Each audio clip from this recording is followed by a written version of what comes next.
Pawisan na binitbit ng binatang si Baron ang isang timba na naglalaman ng mga isdang nahuli niya sa dagat. Si Baron ay isa lamang sa napakaraming mangingisda sa maliit na bayan ng San Vicente. Bata pa lamang siya ay tinuruan na siya ng kanyang tatay na mangisda. At dahil hindi nakatapos ng pag-aaral, ipinagpatuloy na niya ang trabahong yon upang mabuhay. Sa paglalakad ni Baron patungo sa palengke, ay nakasalubong niya ang matalik niyang kaibigan na si Budoy. Malaki ang ngiti ni Budoy na parang tumama ito ng jackpot sa loto habang bitbit ang isang plastik na may nakaprint na pangalan ng mayor ng kanilang bayan na si Mayor Ramil. Aba! At sa mo naman ninakaw yung dala mo, Budoy, ha? Hoy Baron, bunganga mo naman, pambira ka. Baka mamaya may makarinig sa'yo eh. Isipin pa na ninakaw ko nga to. Nagbagong buhay na to, It's, no? Ang dami mo na kaagad sinabi. Ano ba talaga yung dala mo? Parang ang saya-saya mo, ah. Grocery to, tol. May dilata, noodles, tsaka bigas. Galing kay Mayor Ramil. Namigay siya ng grocery kanina sa may covered court eh. Sayang kasi hindi ka nakakuha. Malaki talaga ang puso ni Mayor Ramil sa mga kagaya nating mahihirap, tol. Parang buwan-buwan eh, namimigay siya ng kung ano-ano. Tama ka naman dun, Budoy. Mabait nga si Mayor Ramil. At hindi ko yan itatanggi.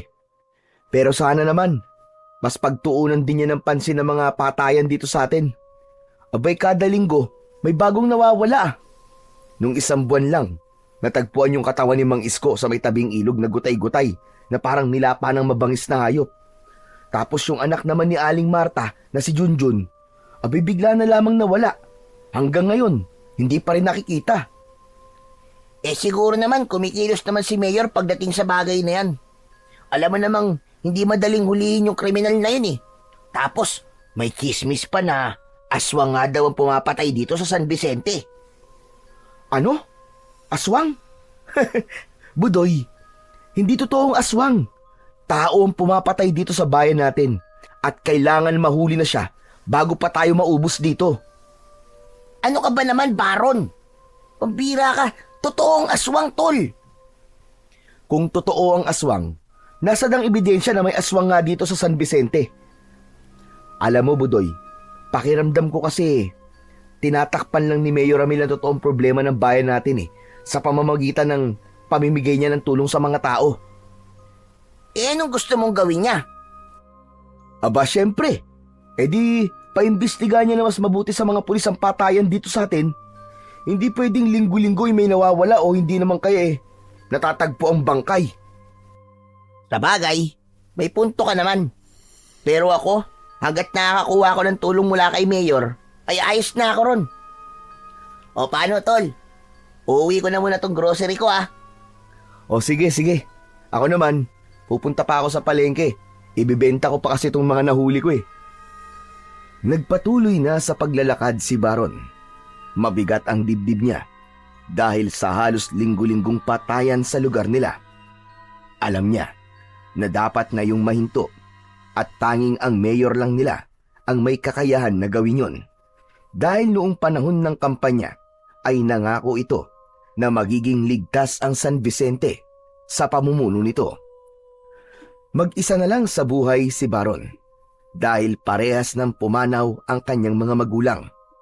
Ang kanyang dalawang nakatatandang kapatid ay may kanya-kanya ng pamilya at matagal na hindi niya nakikita ang mga yon. Sa edad na 23, siya na lang ang natira sa bahay na itinayo ng kanyang ama. Noon ay walang takot at kaba ang mga naninirahan sa San Vicente. Kaya masakit para kay Baron nang magsimulang may matagpuan na bangkay ng tao sa lugar nila. Ang dating tahimik at ligtas na bayan nila ay hindi na kagaya ng dati. Halos linggo-linggo ay may natatagpo ang bangkay. Iba't iba ang biktima. May matatanda, may mga bata, may lalaki at may babae, at pare-parehong kalunos-lunos ang paraan ng pagpatay sa mga yon. Minsan ay walang lamang loob, Kung minsan naman ay parang nilapa ng isang napakabangis na hayop.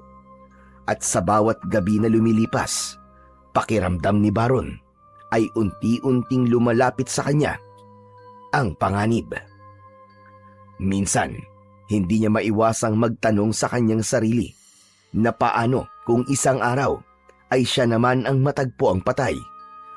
Kahit mag-isa na lang siya sa buhay, ay ayaw pa niyang mamatay dahil marami pa siyang pangarap at isa sa pangarap niya ay ang bumuo ng sarili niyang pamilya.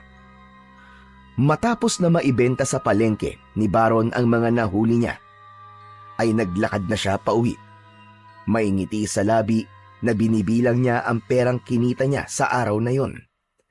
Nakatuon ang isip niya sa pagbibilang ng pera, kaya hindi niya namalayan na nasa gitna na pala siya ng kalsada.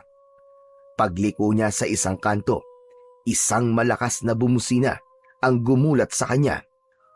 Umangat ang mukha niya at isang itim na SUV ang nakita niyang nasa kanyang unahan. Nanlaki ang mga mata ni Baron at sa sobrang gulat niya ay nawalan siya ng balanse at natumba siya sa mabatong kalsada. Halos kasabay ng pagbagsak niya ang biglang pagpreno ng sasakyan. Mula sa sasakyan ay bumaba ang isang matangkad na lalaki at nagulat si Baron nang malaman niya na si Mayor Ramillon. Matikas ang tindig ng Mayor. Makinis ang kutis nito at mas bata itong tignan sa edad nito. Nakasuot ito ng mamahaling polo at pantalon. Ang suot-suot nitong relo ay mukhang mas mahal pa sa kabuuang kinikita ni Baron sa isang taon. Lumapit si Mayor Ramil kay Baron. Inilahad nito ang isa nitong kamay. Nahiya pang abutin yun ni Baron dahil madumi ang kanyang palad. Ngunit hindi inalis ng Mayor ang pagkakalahad ng kamay nito. Kaya naman, napilitan si Baron na abutin na yon. Tinulungan siya nitong makatayo. Ayos ka lang ba? Nasaktan ka ba, boy? Baka kailangan kitang dalhin sa ospital. Hindi na po, Mayor. Nagulat lang po ako kaya po ako natumba. Sigurado ka ba? Opo. Huwag po kayong mag-alala. Ayos lang po ako talaga, Mayor. Pasensya ka na. Hindi kita kagad napansin eh. Nako, Mayor, ang totoo po niyan, ako po may kasalanan eh. Nasa gitna po kasi ako ng daan tapos hindi pa po ako nakatingin sa nilalakaran ko. Tumango si Mayor Ramil habang bakas pa rin sa mukha nito ang pag-aalala. Oo nga pala iyo. Nabigyan ka ba kanina ng grocery sa covered court? Hindi po, Mayor. Nasa dagat po kasi ako kanina nangingisda po ako. Ngumiti ang alkalde at bumalik sa sasakyan nito. May kinuha itong 2 plastic na punong-puno ng grocery. Iniabot nito ang mga yon kay Baron. Buti na lang at may natira pa. O sige, sa'yo na mga ito. Nag-aalangan man ay tinanggap pa rin ni Baron ang inaabot ni Mayor Ramil. Nako, maraming salamat po, Mayor Ramil. Malaking tulong po ito para sa akin. Wala yun. O paano, mag-iingat ka palagi ha. Kailangan ko nang umalis. Kung sakali na may sumakit sa'yo, huwag kang mahihiyang magpunta sa bahay ko. Ngumiti si Mayor Ramil bago bumalik sa sasakyan nito. Hindi nagtagal ay umandar na yon palayo kay Baron. Pinanood lang ni Baron ang papalayong sasakyan. Aminado siya na malaki ang puso ni Mayor Ramil sa mahihirap. Pero sa kabila ng lahat, hindi maintindihan ni Baron kung bakit parang mabigat ang loob niya sa kanilang mayor. Lalo na kapag nakikita niya ito. Pakiramdam niya ay merong kung anong itinatago si Mayor na hindi naman niya matukoy kung ano. Isang umaga, bumaba si Baron sa bangka niya at itinali yun sa isang puno ng nyog na malapit sa pangpang. Kinuha niya ang isang timba kung saan nakalagay ang mga nahuli niyang isda. Maglalakad na sana siya pauwi nang mapansin niya ang hindi pangkaraniwang dami ng mga tao na nagkukumpulan sa hindi kalayuan. Napakunot ang noo niya at lumapit. Sa dami ng taong nagkakagulo ay hindi makasingit si Baron para makita kung anong pinagkakaguluhan ng mga tao. Hanggang sa nakita niya ang kaibigan niyang si Budoy, kaya nilapitan niya ito upang mag-usisa. Budoy! Budoy! Ano nangyari? Bakit ang daming tao rito? May bangkay na namang natagpuan. Asawa ni Aling Sonia. Ano? Si Mang Lando? Sino pa ba? Si Mang Lando lang naman ang asawa ni Aling Sonia, di ba? Pambihira tong taong to. Patay na nga yung tao, gagawa ka pa ng chismis, ha? Sira ulo! Gusto ko makita yung bangkay ni Mang Lando. Kaya lang, ang daming tao eh. Ang hirap makisiksik. Wag na. Sigurado akong hindi mo kakayanin, pare. Ang lala ng lagay niya. Saglit lang naman eh. Sisilipin ko lang, sige na. Napabuntong hininga si Budoy, pero hindi na nito napigilan si Baron. Iniwan niya si Budoy at muling sinubukang sumiksik sa mga tao. Pinilit niyang makalapit sa gitna. Makalipas ang ilang sandali, ay nakarating na si Baron sa gitna at doon niya nakita ang katawan ni Mang Lando na nakahandusay sa buhangin. Nakalabas ang bituka nito na tila marahas na hinila mula sa loob ng tiyan nito. Butas ang dibdib at wala na ang puso. Ang sariwa nitong dugo ay humalo na rin sa buhangin. Sumikip ang dibdib ni Baron sa nakita. Umikot ang kanyang paningin at biglang sumama ang kanyang pakiramdam. Mabilis siyang tumalikod at tumakbo palayo mula sa kumpulan ng mga tao. Pagdating niya sa isang bahagi ng dalampasigan ay yumuko siya at sumuka. Lumapit si Budoy at tinapik-tapik sa likod ang kaibigang si Baron na patuloy sa pagsusuka. Yan! Sabi ko kasi sa iyo, hindi mo kakayanin eh. Ang kulit mo rin kasi. Habol pa rin ni Baron ang hininga habang sinusubukang burahin sa isip ang kakilakilabot na itsura ng bangkay. Ngunit kahit na anong gawin niya, malinaw pa rin sa kanyang isipan ang dugoang katawan ni Mang Lando. Matapos yun, ay naglakad na si Baron patungo sa palengke. Nakatulala siya at paulit-ulit na pumapasok sa isip niya ang itsura ng bangkay ni Mang Lando. Sa dami na natatagpo ang bangkay sa San Vicente, ay yun ang unang beses na nakakita siya ng biktima ng patayan sa lugar nila. Sa tabi ni Baron ay naroon si Budoy na panay ang buntong hininga. Yan ang napapala ng hindi marunong makinig. Alam ko kasing mahina ang sikmura mo sa ganun, kaya nga sabi ko, huwag mo nang tignan eh. Kaya nga nagsisisi na ako na hindi ako nakinig sa'yo. Sigurado ko na ilang gabi ko mamapanaginipan yung bangkay ni Mang Lando. Napailing si Budoy. Kasalanan mo rin kasi. Pinigilan na kita, pero tigas-tigas ng ulo mo. Ako nga, sanay na makakita ng patay pero parang yun na ang pinakabrutal na nakita ko eh. Dapat lang talaga kumilos na si Mayor Ramil para mahuli na ang salarin. Hindi na normal ang nangyayari dito sa San Vicente, Budoy. Tama ka, sana nga.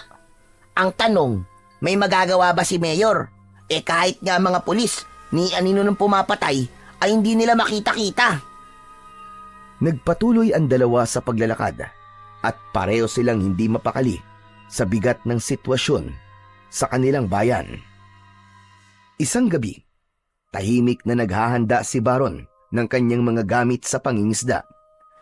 Bilog ang buwan, kaya alam niyang mas marami siyang mahuhuling isda. Sinuri niya ang kanyang mga lambat at siniguradong maayos yun at walang buhol. Bago umalis, ay kinuha ni Baron ang itak na nakasabit sa dingding ng kanyang maliit na bahay. Dahil sa sunod-sunod na patayan sa San Vicente, ay hindi na siya maaaring magtiwala na ligtas siya kahit saan. Kaya mabuti nang may panlaban siya kung sakali. Isinuksok niya ang itak sa kaluban na nasa bewang niya bago tuluyang lumabas ng bahay. Sa ilalim ng maliwanag na sinag ng buwan ay nagsimulang maglakad si Baron patungo sa tabing dagat. Napakatahimik ng paligid at lahat ng bahay ay sarado na. Malamig ang simoy ng hangin, pero may kung anong bigat sa kanyang dibdib na hindi niya maipaliwanag. Sa kalagitnaan ng kanyang paglalakad ay napansin niyang may isang anino na gumagalaw sa hindi kalayuan. Huminto siya sa paglalakad at pilit na inaninag kung sino ang may-ari ng aninong yon, hanggang sa nakita niya ang isang lalaking naglalakad ng mag-isa patungo sa gubat. Napakunot siya ng noo nang mapagtantong si Mayor Ramil ang lalaking yon. Hala! Si Mayor Ramil yun ah! Ano kayang gagawin niya sa gubat ng ganitong oras? Hindi alam ni Baron kung bakit, pero may kung anong nagtulak sa kanya na sundan si Mayor Ramil. Maingat ang mga hakbang niya. Manaka-naka siyang humihinto at nagtatago sa likod ng puno sa tuwing hihinto si Mayor Ramil. Habang tumatagal ang pagsunod ni Baron kay Mayor Ramil, ay mas lalong lumalakas ang kabog ng dibdib niya. Nang sandaling yon, ay nagkaroon siya ng kutob na may gagawin doon si Mayor na isang bagay na ayaw nitong makita ng iba. Napahawak si Baron sa puluhan ng kanyang itak para kung sakaling kailanganin niyang gamitin yon, ay handa siya. Makalipas ang ilang minuto, ay tuluyan ng huminto si Mayor Ramil sa paglalakad. Tumayo ito sa isang bahagi ng gubat na halos walang puno. Nagtago si Baron sa likod ng isang malaking puno at pinagmasdan si Mayor Ramil habang pilit niyang inuunawa kung ano ang gagawin nito roon. Nagulat si Baron nang isa-isang hinubad ni Mayor Ramil ang suot nitong damit. Inuna nito ang itim na polo. Sunod naman ang sapatos at pantalon, hanggang sa wala ng saplot na natira sa katawan nito. Marahang itinaas ni Mayor Ramil ang kamay nito. Dumi pa ito habang nasisinagan ito ng liwanag ng buwan. Nanlamig ng gusto si Baron nang makita niya na unti-unting nagbago ang anyo ni Mayor Ramil. Bahagyang lumaki ang katawan nito at tinubuan ng makapal at matigas na itim na balahibo. Humaba ang mga kuko nito. Ang mga ngipin nito ay naging matutulis. Lumapad ang bibig nito at sa isang iglap ay naging aswang si Mayor Ramil. Napatakip ng bibig si Baron habang pigil ang sarili sa pagsigaw. Biglang napalingon si Mayor Ramil. Dumiretso ang mga mata nito sa pinagtataguan ni Baron na para bang naramdaman nito ang kanyang presensya. Muntik nang matumba si Baron sa kanyang kinatatayuan. Mabilis siyang tumalikod at tumakbo. Hindi na niya inisip kung maingay ang kanyang mga yapak sa lupa. Ang mahalaga ay makalayo siya sa lugar na yon. Hindi siya lumingon at hindi siya huminto. Ang tanging nasa utak niya ay kung paano makakarating ng ligtas sa kanyang bahay. Nang marating niya ang kanyang bahay, ay agad niyang isinarado ang pinto matapos niyang makapasok doon. Hingal na hingal siyang napaupo sa isang sulok habang hawak pa rin ang kanyang itak. Pakiramdam niya ay nasundan siya ni Mayor Ramil. Pakiramdam niya ay nasa labas lamang ng kanyang bahay ang aswang. Magdamag nagising si Baron. Nanatili siya sa isang sulok at hindi niya binibitiwan ang hawak niyang itak. Kahit na anong pilit niyang ipikit ang kanyang mga mata, ay hindi niya magawang burahin sa isipan niya ang nakita niya sa gubat. Doon niya napagtanto na totoo nga ang sinabi ni Budoy, na totoo ang mga aswang at ang nakakatakot pa ay ang mismong mayor nila, ang aswang. Hindi na namalayan pa ni Baron ang paglipas ng mga oras. Nakita na lang niya na unti-unti nang kumakalat ang liwanag sa labas. Hanggang sa napapitlag siya nang makarinig siya ng magkakasunod na katok sa kanyang pinto. Tumayo siya at binuksan ang pinto. Agad niyang pinagsisihan kung bakit niya binuksan ang pinto dahil nakita niya na nakatayo sa harapan ng pinto si Mayor Ramil. Nanlalamig siyang napaatras. Magandang umaga. Pwede ba akong pumasok? Hindi pwede. Hindi ka pwedeng pumasok. Diyan ka lang. Nagtatanong lang ako. Baron ang pangalan mo, hindi ba? Alam ko rin na may dalawa kang kapatid. Nakatira sila sa ibang bayan na hindi naman kalayuan mula rito sa San Vicente. Bakit mo sinasabi mga yan? Wala lang. Gusto ko lang ipaalam sa'yo kung ano ang kaya kong gawin sa oras na magsalita ka. Napakuyom ng kamao si Baron. Hindi ko alam ang sinasabi mo. Wala akong alam. Huwag ka nang magmaang-maangan pa. Alam kong nakita mo kagabi sa gubat. Alam kong alam mo kung ano ko. Baron, gusto ko lang sabihin sa'yo na sa oras na may makaalam ng lihim ko, ay uunahin kong patayin ang dalawang kapatid mo. Saka kita isusunod. Huwag mong gagalawin ang mga kapatid ko. Huwag mo silang idadamay. Ngumisi lang si Mayor Ramil. Hindi man lang ito natinag sa galit ni Baron. Walang masamang mangyayari sa kanila kung ititikom mo yung bibig mo. Walang hiya ka. Sigurado ako na ikaw ang pumapatay sa mga tao dito sa lugar natin. Kaya ka palaging tumutulong sa mahihirap, ano? Para pagtakpan mo mga pagpatay mo. Tumingin lang si Mayor Ramil sa kanya, saka malumanay na tumawa.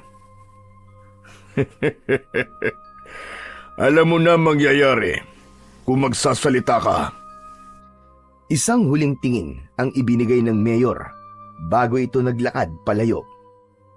Naiwan si Baron sa pintuan na nanlalamig at nanginginig sa takot. Sinundan ng tingin ni Baron si Mayor Ramil na natili siyang nakatayo sa may pintuan. Nangangatal pa rin ang kanyang kamay habang hawak ang itak.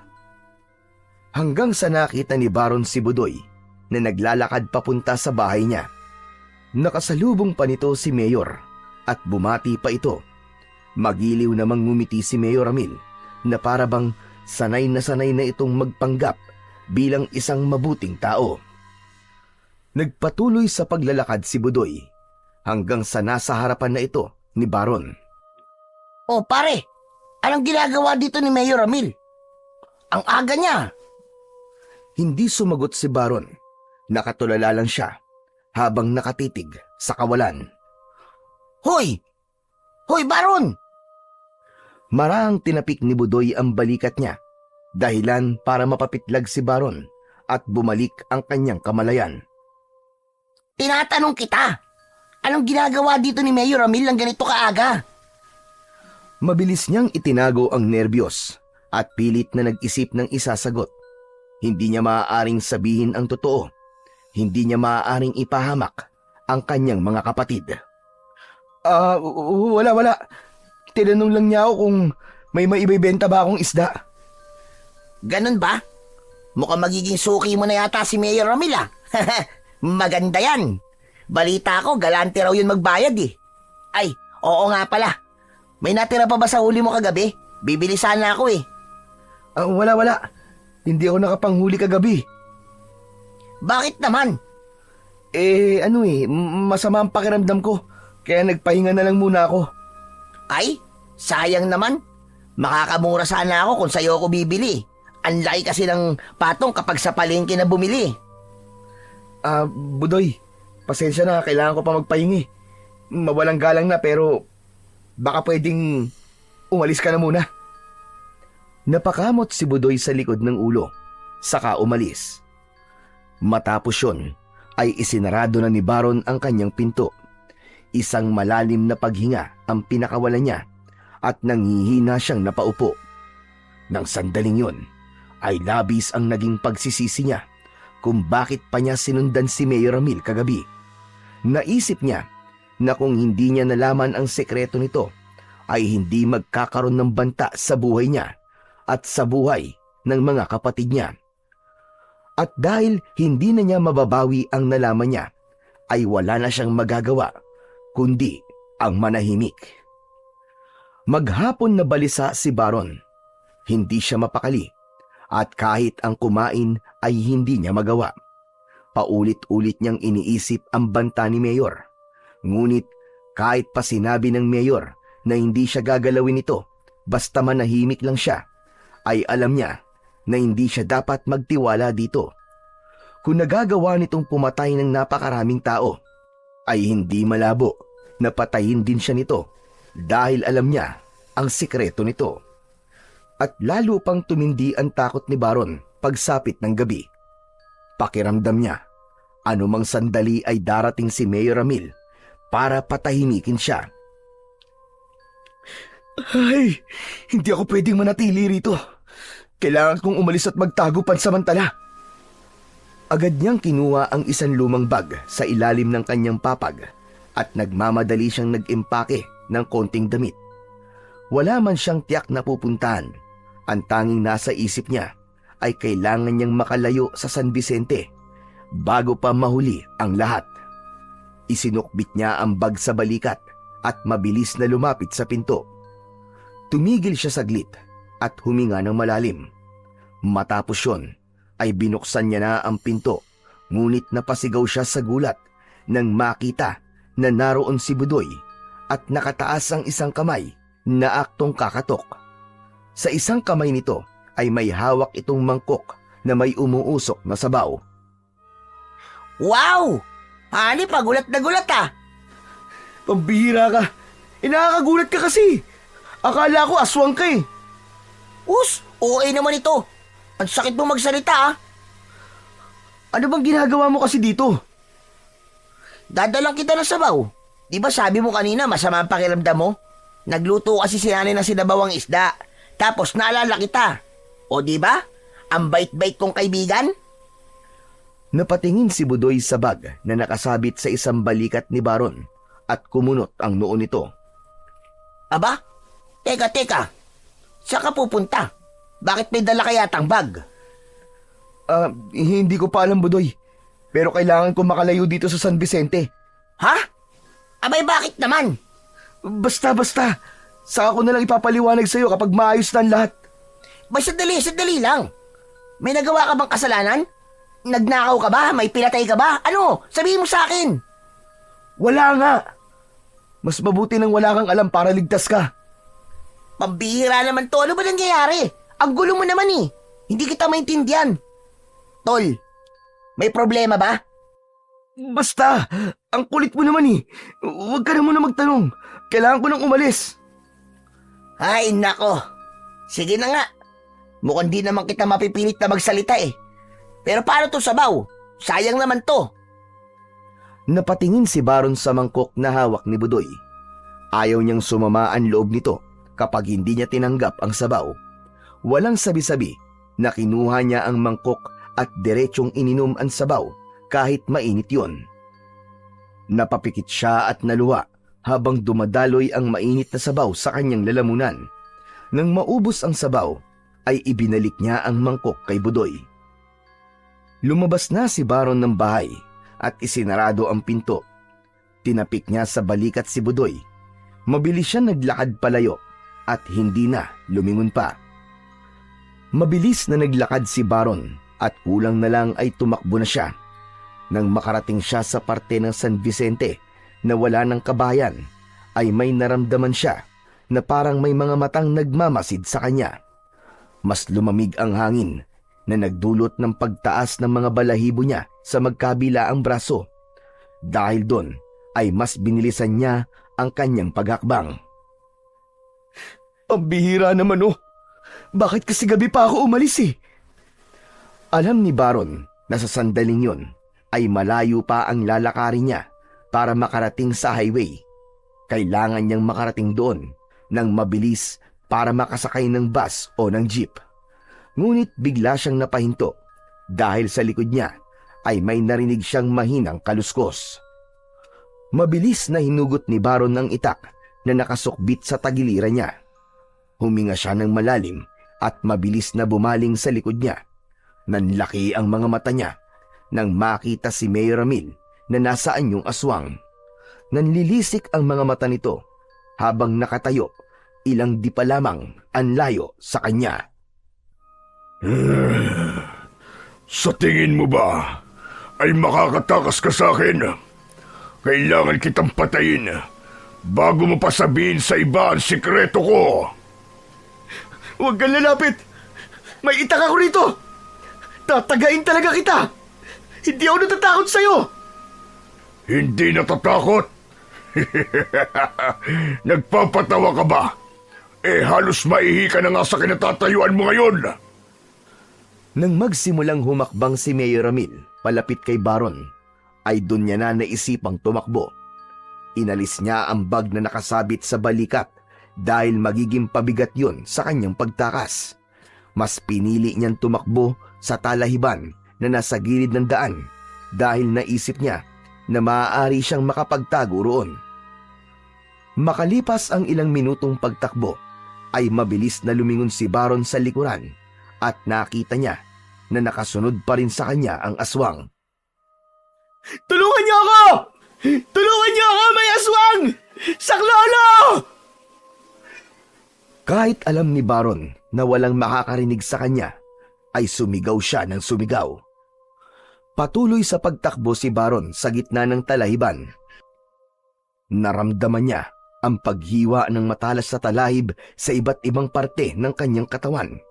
Pero dahil alam niya na mas higit pa roon ang sugat na makukuha niya sa oras na maabutan siya ni Mayor Ramil, ay hindi niya yon ininda. Ngunit makalipas lamang ang ilang minutong pagtakbo, ay biglang napahinto si Baron nang bumulaga sa harapan niya ang isang napakataas na bangin.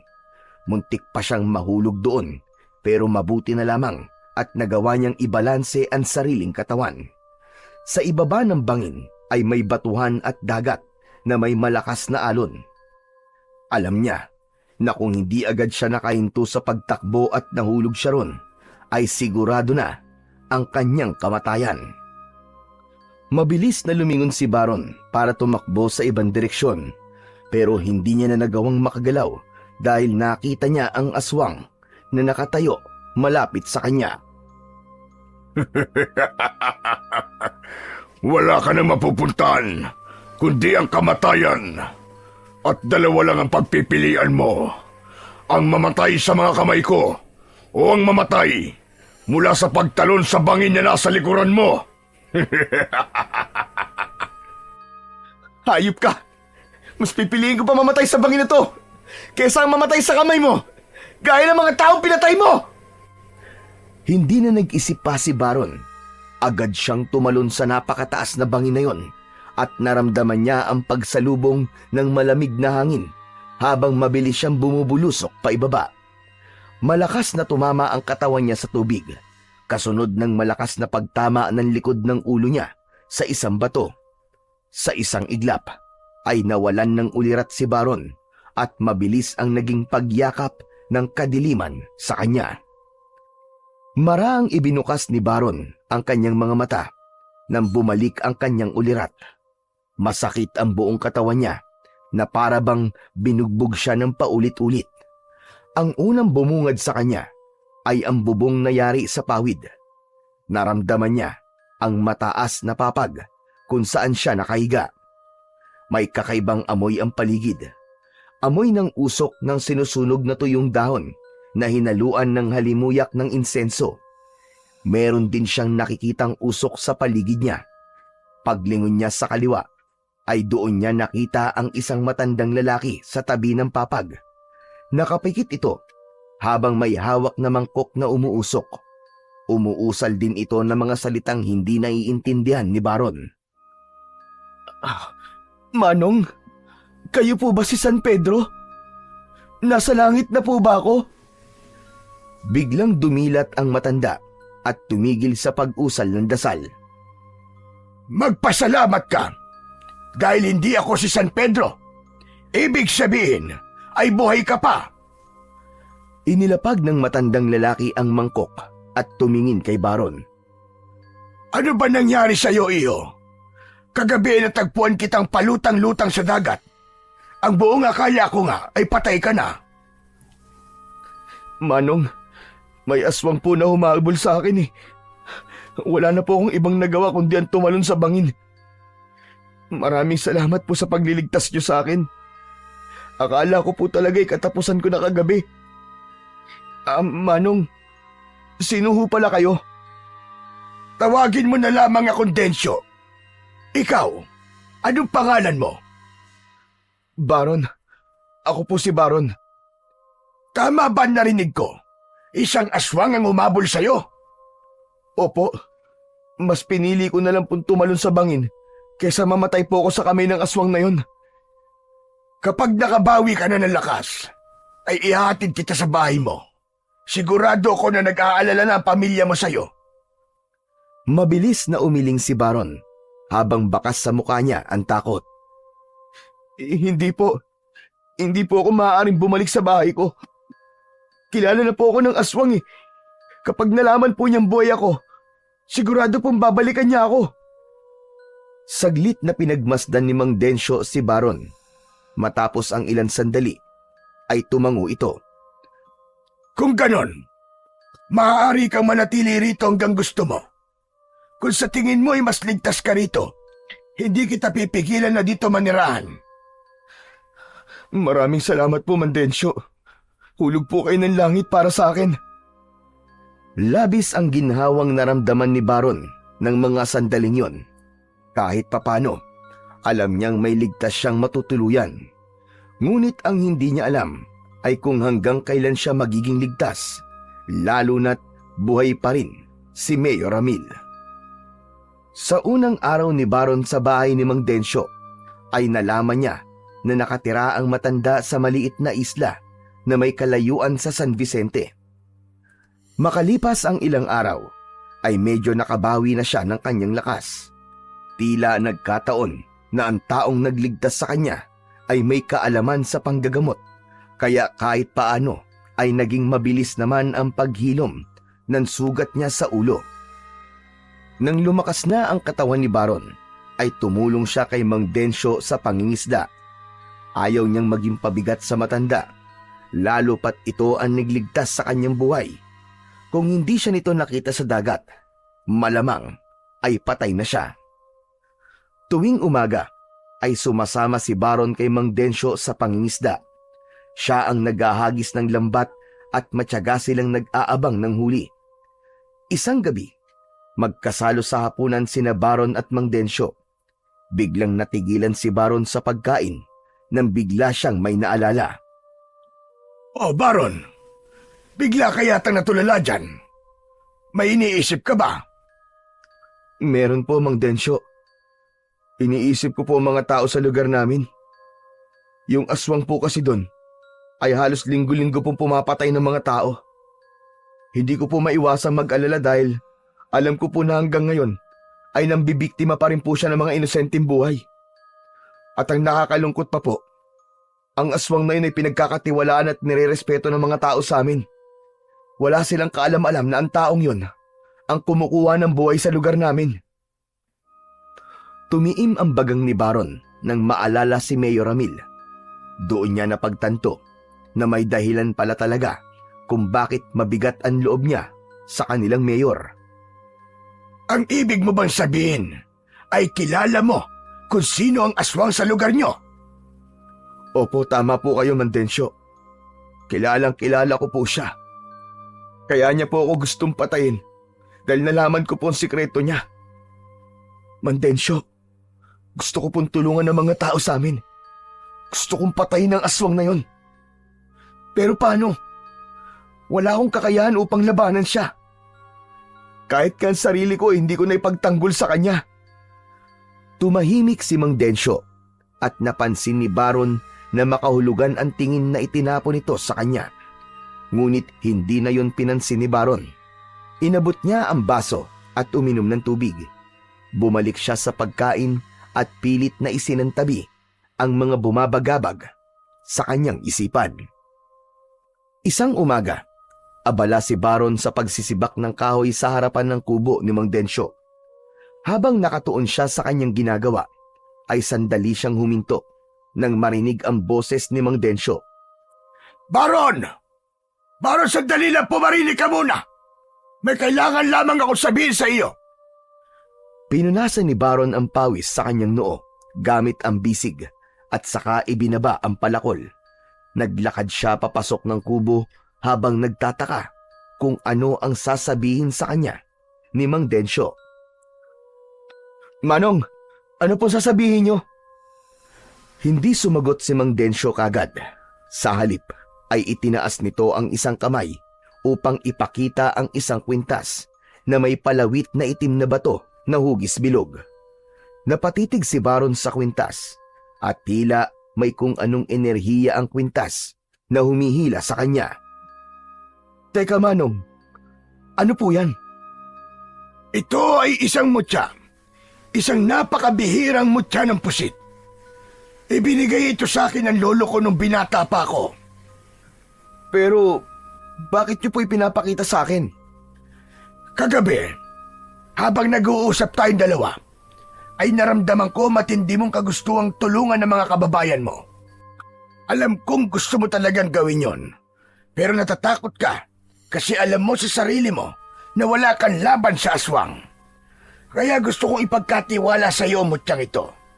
Maaari mo itong gamitin upang labanan ang aswang na naghahasik ng lagim sa bayan ninyo. Napakurap si Baron. Hindi siya makapaniwala sa sinabing yun ng matanda. Manong, paano ko po magagamit ang mutya para labanan po ang aswang? Ang sino mang nagmamayari ng mutya ng pusit ay magkakaroon ng kakaibang bilis at lakas. Lahat ng sandatang hawakan mo ay magiging epektibo laban sa aswang. Pero may isa pa ako natuklasan na kakayahan ng mutyang ito. Kaya nitong buhayin ang isang tato sa katawan ng may-ari nito.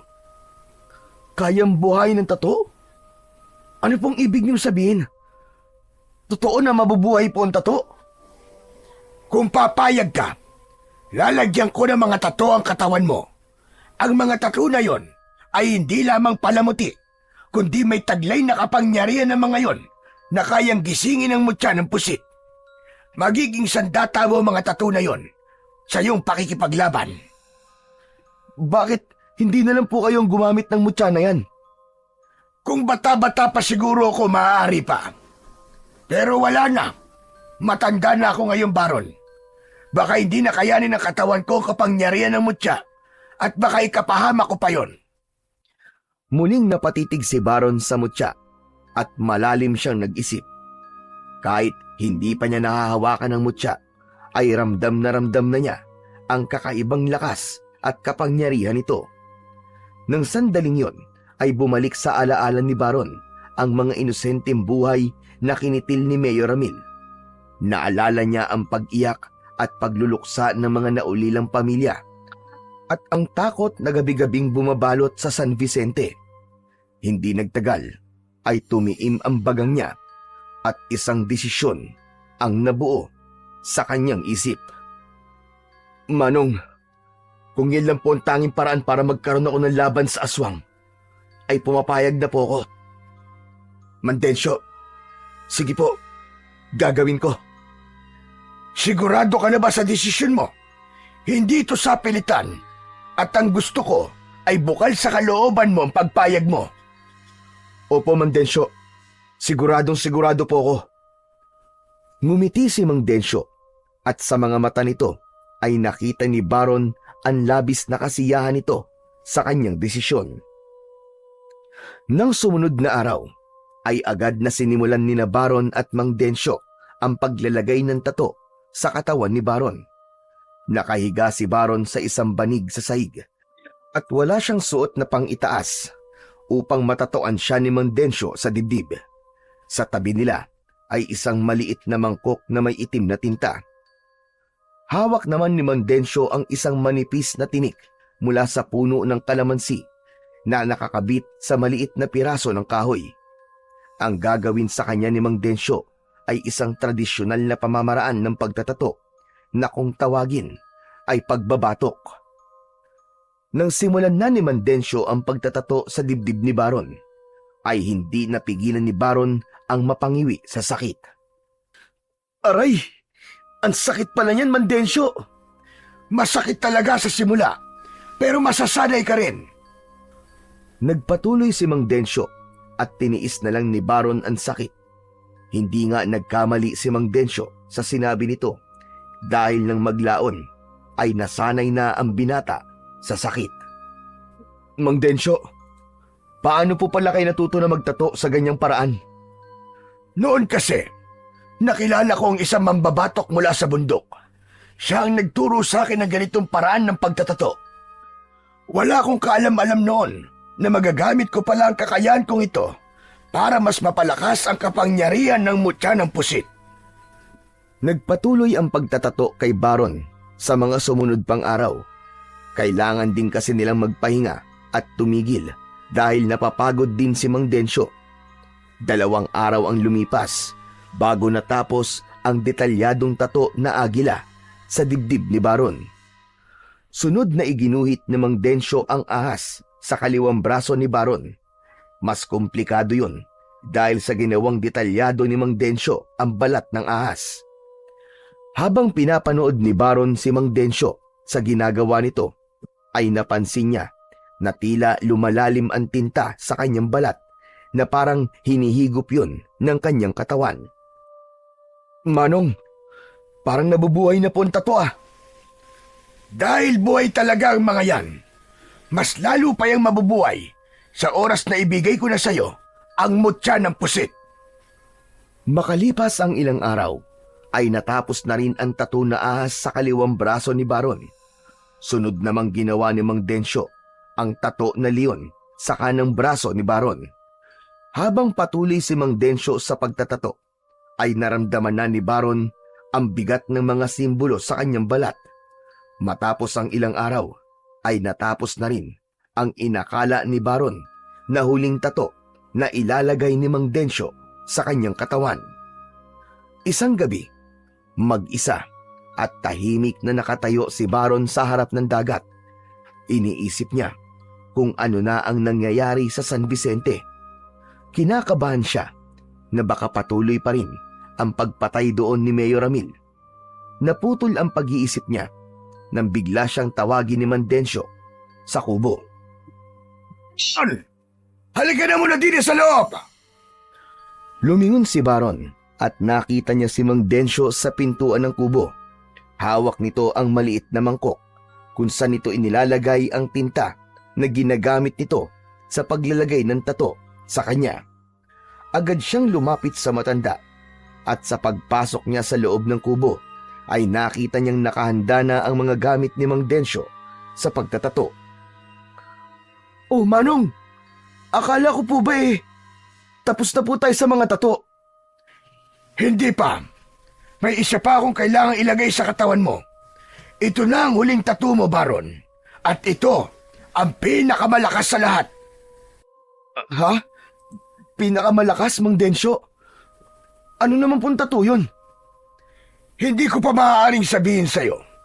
Malalaman mo lang kung ano ang tattoo na yon sa oras na maabot mo ang rurok ng kapangyarihan ng mutya ng pusit. Pero sa ako na ipapaliwanag sa'yo ang lahat. Sa ngayon, ay kailangan ko nang ilagay ang huling tato sa likod mo, Baron. Hindi na nagtanong pa si Baron at agad siyang pumayag sa sinabi ni Mang Densyo. Malaki na ang tiwala niya sa matanda dahil alam niya na tinutulungan siya nito upang tapusin ang kasamaan ni Mayor Ramil. Hinubad na ni Baron ang kanyang damit at dumapa sa papag upang maumpisahan na ni Mang Densyo ang paglalagay ng tato sa kanyang likod. Ipinikit niya ang kanyang mga mata at nag-umpisa na nga si Mang Densyo. Hindi natapos ni Mang Densyo ang tato sa likod ni Baron ng isang gabi lang. Marami pang gabi ang lumipas bago yung tuluyang natapos. At sa buong proseso ng pagbuo sa tato niya sa likod hanggang sa matapos yun, ay hindi nagkaroon ng pagkakataon si Baron na makita kung anong klaseng tato ang inilagay doon ng matanda. Isang araw, Matapos ang huling tato na inilagay ni Mang Densyo sa katawan ni Baron, ay sinabi na sa kanya ng matanda na ipagkakaloob na nito sa kanya ang mutya ng pusit. Isang gabi, sa labas ng kubo, ay nakaupo sina Baron at Mang Densyo sa lupa, habang may 3 itim na kandila sa gitna nila. Tahimik lang si Baron nang hawakan ni Mang Densyo ang kamay niya. Pumikit ang matanda at marahang huminga ng malalim. Kasunod nun ay umusal ang matanda ng dasal na hindi naiintindihan ni Baron. Base sa mga salitang narinig ni Baron, ay Latin ang binibigkas ni Mang Densyo. May bigat at diin ang bawat salitang lumalabas sa bibig nito. Habang patuloy ang pag-usal ng dasal ni Mang Densyo, ay bahagyang lumaki ang apoy sa mga kandila. Isang malamig na hangin ang naramdaman ni Baron na yumakap sa kanya at may kilabot na gumapang sa kanyang balat. Pagkatapos ng huling salita ng dasal ni Mang Densyo, ay nagmulat na ito ng mata. Tumayo ito at mula sa bulsa ng pantalon ng matanda ay inilabas nito ang mutya ng pusit. Lumapit ito kay Baron at isinabit ang mutya sa kanyang leeg. Nang maisuot kay Baron ang mutya, ay bumalot sa kanya ang isang kakaibang pakiramdam. Parang may dumadaloy na kuryente sa kanyang katawan mula ulo hanggang talampakan. Kasabay nun ay naramdaman niya na tila gumagalaw ang mga tattoo niya na para bang nais kumawala ng mga yon sa balat niya. Huminga ng malalim si Baron at pilit na kinalma ang sarili sa kabila ng kakaibang pakiramdam na bumalot sa kanya. Muling umupo si Mang Densyo sa harapan ni Baron at seryoso siya nitong tinignan. Binabati kita, Baron. Tinanggap ka na ng mutya ng pusit. At dahil dyan, kaya mo nang kontrolin ang iyong mga tato. Susunod ang mga yan sa utos mo at magiging bahagi sila ng iyong lakas. Ngunit tandaan mo na hindi sila literal na mabubuhay, kundi sila ay mabubuhay sa anyo ng isang espiritu at enerhiya. Naiintindihan ko po, Manong. Nararamdaman ko na po ngayon ang lakas nila sa loob ng katawan ko. Parang gusto po nilang lumabas. Ang agila ay sagisag ng iyong talas at bilis sa laban. Kayang makita ng isang agila ang kanyang kalaban kahit gaano pa ito kalayo. Ang ahas naman ay sagisag ng iyong liksi. Hindi ka mahuhuli ng basta-basta at kahit na ika'y masugatan, kaya mong paghilumin ang iyong sugat. At ang leon naman ay ang sagisag ng iyong tapang. Wala kang dapat katakutan sa laban sapagkat taglay mo ang puso ng isang tunay na mandirigma. Manong, yung nasa likod ko po na tato, ano naman po ang simbolismo nun? Gaya na sinabi ko noon, malalaman mo lang kung ano nasa likod mo kapag ginamit mo na ang rurok ng kapangyarihan ng mutya ng pusit. Mangyayari yon kapag magkakasabay mo napalabas ang 3 tattoo mo, Baron. Bukas ay sisimulan na natin ang pagsasanay mo sa pakikipaglaban. Kailangan ay handa ka na talaga bago ka bumalik sa San Vicente. Maraming salamat po sa inyo, Manong.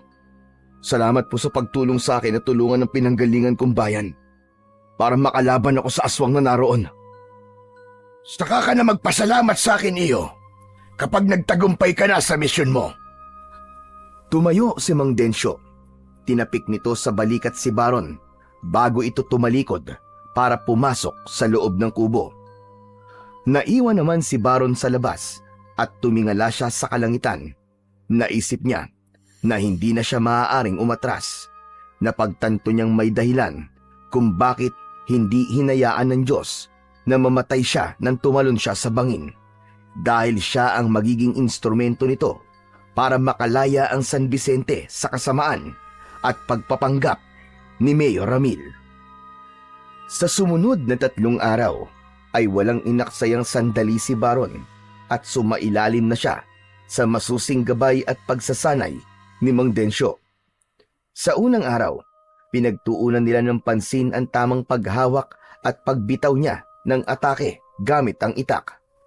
Mahusay at detalyadong magturo si Mang Densyo, kaya naman mabilis natuto si Baron. Sa ikalawa at ikatlong araw ay naging mas mahirap ang pagsasanay ni Baron dahil nagharap sila ni Mang Densyo sa kunwaring paglalaban. Sa bawat pag-atake ng matanda ay napipilitan siyang buhayin ang kanyang mga tato. Hinayaan niya ang agila sa kanyang dibdib na patalasin ang kanyang paningin. Ang ahas naman sa kanyang braso ay hinayaan niyang bigyan siya ng liksi, at ang leon upang palakasin ang kanyang bawat pag-atake. Sa kabila ng pagod at sakit ng katawan mula sa pagsasanay, ay ramdam ni Baron ang isang bagay na dati ay hindi niya nadarama, at yun ay ang nag-uumapaw na lakas at enerhiya na tila nais laging kumawala mula sa loob ng kanyang katawan. Kinabukasan ng umaga ay naghanda na si Baron sa pag-alis sa isla kung saan siya ilang linggong na malagi. Nang sandaling yun ay handa na siyang bumalik sa San Vicente. Nakasuot siya ng damit na may mahabang manggas upang maitago niya ang kanyang mga tato. Maya-maya ay sumakay na sila ni Mandensyo sa bangka at binagtas nila ang kalmadong tubig ng dagat. Magkatulong silang nagsagwan para mas mabilis silang makarating sa kanilang pupuntahan. Tandaan mo ito, Baron. Ang lakas mo ay hindi lang nanggagaling sa mutya o sa mga tattoo mo. Nasa iyo mismo ang tunay na kapangyarihan. Huwag kang aasa lang sa kung anong meron ka.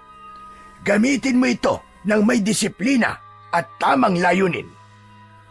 Opo, Mang Densyo. Hindi ko po sasayangin ang lahat ng itinuro niyo sa akin. Palagi ko pong tatandaan ang mga sinabi niyo. Higit sa lahat, Baron, ang matinding pagsubok ay kung paano mo dadalhin ang bigat na mga desisyong gagawin mo. Hindi lahat ng laban ay dapat tapusin sa pamamagitan ng dahas. Huwag mong kalilimutan ang dahilan mo kung bakit mo nais wakasan ang kasamaan ng aswang sa inyong lugar. Tumango si Baron habang patuloy sa pagsagwan. Ramdam niya ang bigat na mga salitang yon, lalo na't malapit na siyang makarating sa San Vicente. Matapos halos ang isang oras, ay natanaw na ni Baron ang malawak na dalampasigan ng San Vicente. Mas naging mabilis ang kanilang pagsasagwan. Nang sumadsad ang bangka sa buhangin, ay hindi muna bumaba si Baron. Lumingon siya kay Mang Densyo na nasa kanyang likuran. Manong, maraming salamat po talaga sa inyo. Walang anuman, Baron. Hangad ko ang tagumpay mo at sana ay maging matalino ka sa bawat hakbang na gagawin mo. Maingat na bumaba si Baron mula sa bangka habang dama niya ang bigat ng hamong haharapin. Habang papalayo si Mang Densyo ay tinatanaw niya ito. Tinandaan niya ang bawat aral at gabay na iniwan nito sa kanya. Nang tuluyang maglaho ang bangka sa malayo, ay humugot siya ng isang malalim na paghinga at nagsimula na siyang maglakad patungo sa kanyang bahay. Sa bawat hakbang ni Baron patungo sa kanyang bahay, ay samot-saring emosyon ang nararamdaman niya. May pagkasabik dahil muli siyang nakatapak sa San Vicente at meron ding kaba sa laban na kailangan niyang harapin doon. Hindi pa rin siya makapaniwala na matapos ang ilang linggo ay naroon na siyang muli sa kanyang bayan. Ngunit sa paglalakad ni Baron ay may kung anong bumalot na kakaibang pakiramdam sa kanya. Tahimik ang buong bayan at tila tuluyan ng tinakasan ng sigla at buhay ang buong lugar. Napansin niya ang ilang bahay na may kabaong sa harapan. Ilang beses siyang napahinto upang suriin ang paligid at doon niya napagtanto na nagpatuloy pa rin ang pagpatay ng aswang sa lugar nila habang wala siya. Nagdilim ang paningin ni Baron sa matinding galit. Ang mga inosenteng tao ng San Vicente ay patuloy na nagiging biktima ni Mayor Ramil na nagpapanggap na pinuno nila. Sa patuloy na paglalakad ni Baron patungo sa kanyang bahay, ay nagulat siya nang makasalubong niya ang kaibigan niyang si Budoy. Maging ito ay nagulat nang makita siya, kaya agad siyang nilapitan ng kanyang kaibigan. Nanlalaki ang mga mata ni Budoy na tila hindi ito makapaniwala na nakita siya nitong buhay. Hinawakan pa siya nito sa balikat at sa braso niya. Baron? Tol? Teka. Si Baron ka ba talaga? O baka aparisyon ka lang? Ano bang akala mo? Patay na ako. Anak ng... Buhay ka nga! Sa labis na kasiyahan ni Budoy ay niyakap nito si Baron. Kulang na lang ay tumalon-talon ito sa sobrang saya. Matapos ang ilang sandali ay bumitaw ito sa pagkakayakap sa kanya at bahagyang napailing. Anak ng tutyang, Tol! Akala ko wala ka na talaga. Ang tagal mo rin kasing hindi bumalik simula nung nagpaalam ka sa akin na aalis ka eh. Saan ka ba talaga nagpunta? Saka ano nangyari sa'yo? Budoy, mahabang kwento. Saka na ako magpapaliwanag kapag natapos ko ng dapat kong gawin. Ha? Ano bang ibig mo sabihin? Saka ano bang gagawin mo? Alam mo ikaw, ang dami mong sinasabi na hindi ko maintindihan. Basta, huwag ka na munang magtanong. Isa pa, walang dapat makaalam na bumalik na ako dito sa San Vicente ha. Mangako ka sa akin, Budoy. Bakit naman? Basta sundin mo na lang ang sinabi ko sa'yo. Mangako ka. Oo, sige na, pangako. Wala akong pagsasabihan na kahit na sino. Okay, salamat. O sige na, kailangan ko nang umuwi. Kailangan ko muna magpahinga dahil grabe ang pagod ko. Tahimik na nagpatuloy sa kanyang paglalakad si Baron, pabalik sa kanyang bahay. Habang si Budoy naman ay naiwan sa kinatatayuan na nagtataka pa rin at napapakamot na lang sa likod ng ulo. Nang makarating si Baron sa kanyang bahay, ay napansin niyang wala namang nagbago roon. Kung ano ang ayos doon nang umalis siya, ay ganun pa rin sa kanyang pagbabalik. Ang pagbabagong napansin lang niya ay ang makapal na alikabok sa loob ng bahay dahil ilang linggong walang naglinis doon. Matapos na maisarado ang pinto, ay agad na lumapit si Baron sa kanyang papag at humiga. Isang malalim na paghinga ang kanyang pinakawalan dahil sa wakas ay nakabalik na siya sa kanyang bahay. Pumikit siya habang dinarama niya ang pagod mula sa halos 1 oras na pagsasagwa nila ni Mang Densyo. Dahil sa labis na pagod ay agad na nakatulog si Baron at hindi na niya namalayan ang paglipas ng mga oras. Makalipas ang ilang oras ay nagising din si Baron dahil sa pagkatok sa pinto ng bahay niya. Bumangon siya at lumapit siya sa pinto. Hindi muna niya yun binuksan. Sumilip muna siya sa maliit na siwang ng pinto at nang nakita niyang si Budoy ang kumakatok ay saka lang niya binuksan ang pinto. Agad namang ngumiti si Budoy nang makita siya. "Oh, anong ginagawa mo rito, Budoy?" Dinalan lang kita ng kanin at ulam. Sigurado kasi akong wala ka pang pagkain. "Salamat. Tamang-tama't gutom na nga ako. Sige, pasok ka."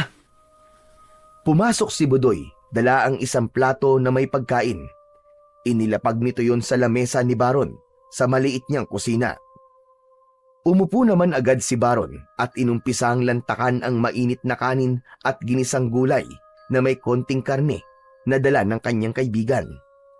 Habang patuloy na kumakain si Baron, ay ilang beses niyang narinig ang pagbuntong hininga ni Budoy na tila meron itong nais sabihin sa kanya.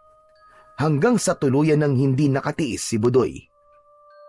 Baka pwede mo namang sabihin sa akin kung saan ka talaga galing oh. Tsaka bakit ang tagal mong nawala? Hindi agad sumagot si Baron.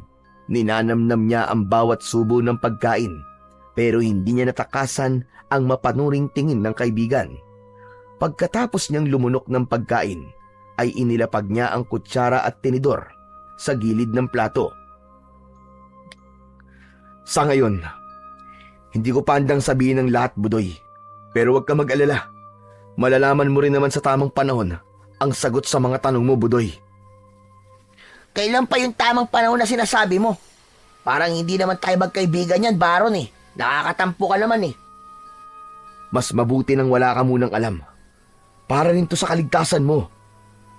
Pero naniniwala ako sa sinabi mo dati na aswang ang pumapatay sa mga tao dito sa San Vicente. Sabi ko naman sa'yo eh, di naniwala ka rin. Pero teka, bakit bigla kang naniwala sa aswang? Akala ko ba ang sabi mo dati sa akin ay hindi totoo mga aswang-aswang. Basta Budoy, huwag ka nang makulit sa pagtatanong, okay? Paano hindi ako magtatanong na magtatanong? Magsasabi ka ng bagay na bitin. Malamang magtatanong ako. Ang labo mo. Parang hindi mo ako kaibigan yan eh. Ang dami mong tinatago sa akin eh. Hindi na ito sinagot ni Baron. Nang matapos na siyang kumain, ay inilapit niya ang walang laman na pinggan kay Budoy. Salamat sa dala mong pagkain ha. Sige na, makakaalis ka na. Mag-iingat ka sa pag-uwi mo. May pagtatampo na tinignan ni Budoy si Baron bago ito umiling. Walang imik nitong kinuha ang plato at saka lumabas ng bahay ni Baron. Ramdam ni Baron ang pagtatampo ni Budoy sa kanya. Pero sa tingin niya ay mas makakabuti para rito na wala itong alam sa sikreto ni Mayor Ramil. Sa ganung paraan, kahit paano, ay mailalayo niya sa panganib ang kanyang matalik na kaibigan. Kinagabihan ay agad na sinimulan ni Baron ang paghahanap sa aswang. Nang lumabas siya sa kanyang bahay, ay napakatahimik ng paligid. Pero alam niya, sa gitna ng katahimikang yun, ay nagtatago ang panganib. Lumabas siya na may suot na sombrero na bahagyang nakababa upang matakpan ang kanyang muka. Nais niyang wala munang makaalam na nakabalik na siya sa San Vicente, maliban kay Budoy. Suot niya rin ang mutya ng pusit at may dala siyang bagong hasang itak. Sinimulan ni Baron na maglakad patungo sa kagubatan sa dulo ng bayan. Alam niyang sa lugar na yon maaari niyang makita si Mayor Ramil dahil doon niya ito nakitang nagbagong anyo. Matyaga siyang nagmasid sa bawat sulok at pinakiramdaman ang paligid. Nagtagal siya ron sa pag-aanap ng anumang sinyalis, baka naroon nga si Mayor Ramil, ngunit wala siyang nakita. Hindi man nakita ni Baron ang aswang ng gabing yon, sigurado siya na hindi magtatagal ay darating ang oras na magkakaharap sila nito at kapag nangyari yon, sisiguraduhin niya na siya ang magwawagi sa laban nila. Kinabukasan ng umaga, ay lumabas si Baron na suot ang kanyang sombrero. Nais niyang malaman kung may naging biktima ba ng aswang noong nakaraang gabi. Sa kanyang paglalakad ay napansin niyang may kung anong ingay sa hindi kalayuan. Sinundan niya ang ingay at dinala siya ng kanyang mga paa sa plaza. Maraming tao ang naroon at sa entablado na nasa unahan ay naroon si Mayor Ramil na may hawak na mikropono at nagsasalita. Huminto si Baron at matalim ang naging titig kay Mayor Ramil. Matagal niyang hinintay ang sandaling yon, ang muling makita ng harapan ang lalaking matagal niya nang nais pabagsakin. Akala mo ay isang anghel si Mayor Ramil na nagsasalita sa harapan nilang lahat. Mga kababayan, alam kong lahat kayo ay nag-aalala sa mga nagaganap na patayan dito sa ating bayan. Ngunit huwag kayong masyadong matakot dahil ginagawa namin ang lahat para mahuli na ang salarin. Pero nais ko ring paalala sa inyo na huwag tayo magpapadala sa takot, lalo na sa mga sabi-sabi na aswang daw ang may kagagawa nito. Hindi totoo ang mga aswang dahil ang gumagawa ng mga pagpatay na ito ay isa ring tao. Nakita ni Baron kung paano napaniwala ng mayor ang mga tao sa mga salita nito. Nakita niya sa reaksyon ng mga naroroon na naniwala ang mga ito sa lahat ng sinasabi ni Mayor Ramil. Nang biglang tumigil si Mayor Ramil sa pagsasalita at iginala nito ang tingin sa paligid, ay napansin ni Baron na saglit itong napatitig sa direksyon niya. Nagtagpo ang kanilang mga mata ng isang segundo at nakita niya ang gulat sa mukha nito. Agad namang sumiksik si Baron sa kumpul ng mga tao at pilit na ikinubli ang sarili. Alam niyang nakita siya ni Mayor Ramil. Alam niyang sa isipan nito ay nagkaroon ito ng hinala na baka buhay pa siya. Ngunit nagpatuloy lamang sa pagsasalita ang mayor. Makalipas ang ilang minuto ay natapos na ni Mayor Ramil ang dapat nitong sabihin. Unti-unti nang nag-alisan ang mga tao at sumabay si Baron sa dagsa ng mga taong umalis upang hindi siya makita ni Mayor Ramil. Kinagabihan, agad na naghanda si Baron para sa lihim na pagroronda niya sa buong San Vicente. Nangako siya sa sarili na hindi siya titigil hanggang sa makaharap at mapatay niya ang aswang sa kanilang lugar. Ngunit sa gitna ng kanyang paghahanda ay nakarinig siya ng katok mula sa labas ng pinto ng bahay niya. Baron? Baron, nandiyan ka ba? Napamura ng mahina si Baron. Kung kailan paalis na siya ay saka naman dumating si Budoy. Huminga siya ng malalim at saka binuksan ang pinto. Budoy pare, umuwi ka na. Matutulog na ako eh. Ang aga mo namang matulog. May dala akong pagkain para sa'yo, pare. Baka kasi hindi ka pa kumakain eh. Paborito mo to. Ginataang lang ka. Napatingin si Baron sa dala ni Budoy. Alam niyang hindi siya tatantanan ng kaibigan niya kapag hindi niya yun kinuha, kaya mabilis niyang hinablot ang mangkok mula sa kamay ni Budoy. Salamat ah. O sige, umuwi ka na. Delikado na sa labas pag ganitong oras. Alam mo namang may gumagalang aswang, di ba? Tapos labas ka pa ng labas ng ganitong oras. Napakamot sa ulo si Budoy at halatang nagtataka sa tila pagmamadali ni Baron. Ibalik mo na lang yung pinggan bukas ah. Bilang kasi ni nanay ang pinggan sa bahay eh. Mapapagalitan ako nun kapag nalaman niyang may nawawala sa mga pinggan niya. Hindi na sumagot si Baron at agad niyang sinarado ang pinto. Narinig niya ang papalayong paglalakad ni Budoy. Matapos na masiguro na wala na si Budoy, ay ipinagpatuloy niya ang kanyang paghahanda para sa misyon niya para sa gabing yun. Maya-maya pa ay lumabas na si Baron habang dala ang kanyang itak. Mabilis siyang naglakad patungo sa gubat. Malakas ang kutob niya sa gabing yun ay magkakaharap na silang muli ni Mayor Ramil. Habang naglalakad sa kagubatan, ay naramdaman ni Baron na tila may nakasunod sa kanya. Inihanda niya ang sarili sa pag-atake. Mabilis siyang lumingon at isang lalaking may dalang gasera ang nakita niya. Nanlaki ang mga mata niya nang mapagtanto niya na si Budoy ang lalaking yon. Oh, Budoy! Anong ginagawa mo rito? Ikaw ang dapat kong tanungin yan. Anong ginagawa mo sa gubat ng ganitong oras? Sabi ko na nga ba't aalis ka kaya kumuha lang ako ng gasera sa bahay namin at sinundan ka. Napabuntong hininga si Baron habang pinipigilan ang sarili na wag murahin ang kaibigan. Umuwi ka na, Budoy. Delikado rito. Hindi ako uuwi hanggat hindi mo sinasabi sa akin kung anong ginagawa mo sa gubat ng ganitong oras. Napailing si Baron sa paraan ng pagtitig ni Budoy sa kanya ay ramdam niyang hindi ito aalis nang hindi niya sinasagot ang tanong nito. Alam niyang wala ng ibang paraan kundi sabihin na niya ang totoo.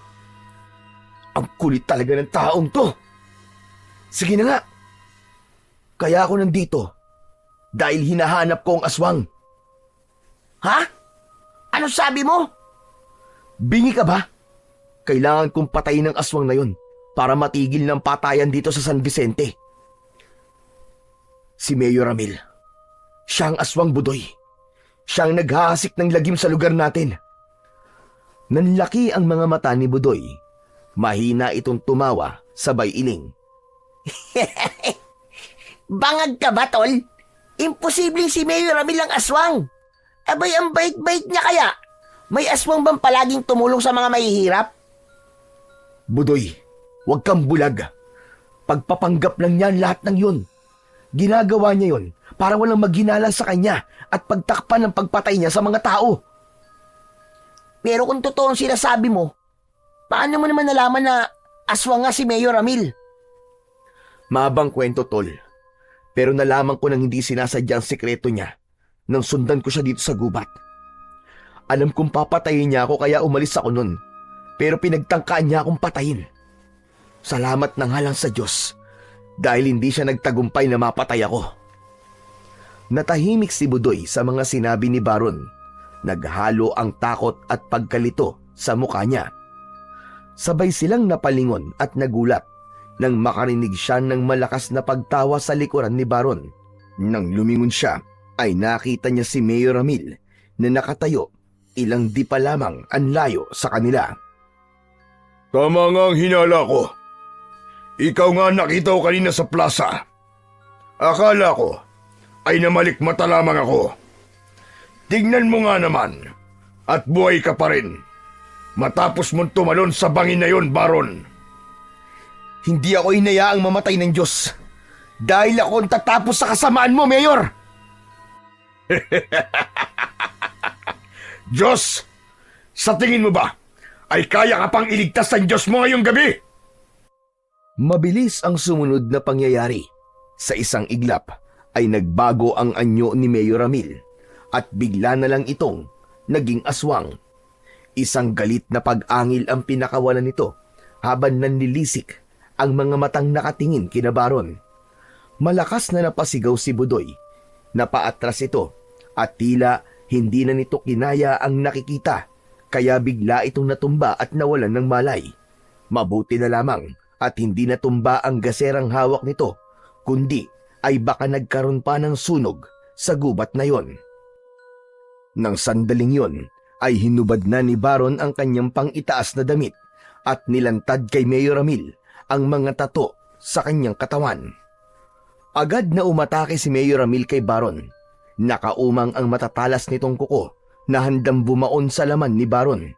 Ngunit hindi umatras si Baron at sa halip ay mahigpit niyang hinawakan ng mutya ng pusit na nakasabit sa kanyang leeg. Isang malamig na hangin ang bumalot sa kanyang katawan. Sa isip niya ay inutusan niyang mabuhay ang ahas. Mula sa kanyang braso ay nagsimulang gumalaw ang ahas niyang tato. Isang napakalaking espiritu ng ahas ang lumabas mula sa kanyang braso. At bago pa tuluyang makalapit ang aswang kay Baron, ay pumulupot na sa kanya ang ahas na nagsilbing kalasag niya. Nang kalmutin ng aswang si Baron, ay sa katawan ng ahas yun tumama at nagulat ang aswang dahil naramdaman ito ang isang malakas na puwersang pumuprotekta kay Baron.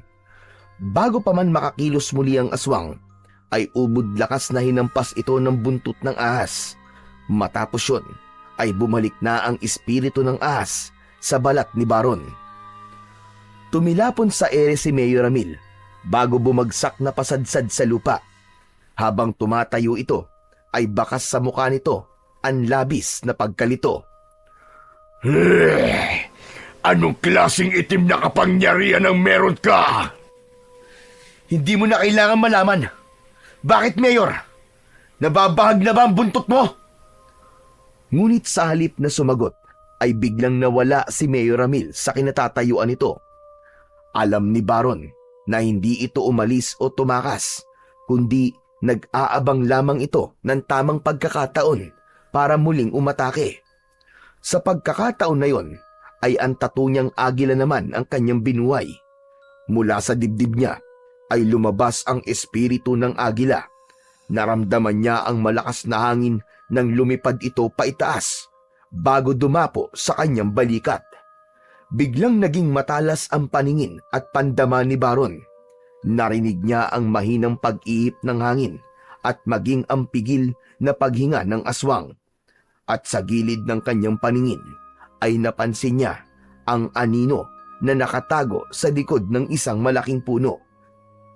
Mahigpit na hinawakan ni Baron ang itak at saka siya mabilis na tumakbo papunta sa pinagtataguan ng aswang. Nagulat si Mayor Ramil nang bigla na lang siyang bumulaga sa harapan nito. Tatagain na sana ni Baron si Mayor Ramil, ngunit hindi niya inasahan na mabilis nitong mahahawakan ang braso niya at kinagat nito ng mariin ang kanyang kamay. Napasigaw sa sakit si Baron at dahil doon ay nabitiwan niya ang kanyang itak. Matapos yun ay mas naging mahigpit ang pagkakahawak ng aswang sa braso niya at walang kahirap-hirap siya nitong itinapon sa ere. Lumipad si Baron at nang bumagsak siya ay malakas na tumama ang likod niya sa mabatong lupa. Sa kabila ng pananakit ng katawan ni Baron ay tumayo pa rin siya. Nang sandaling yun ay nagdesisyon na siya na gamitin ang rurok ng kapangyarihan ng mutya ng pusit. Hinawakan niya ang mutya at inutusan niya ang mga tattoo niya na agila, ahas at leon na mabuhay. Nakaramdam si Baron ng labis na init sa loob ng kanyang katawan. Sabay-sabay na gumalaw ang tatlo niyang tato.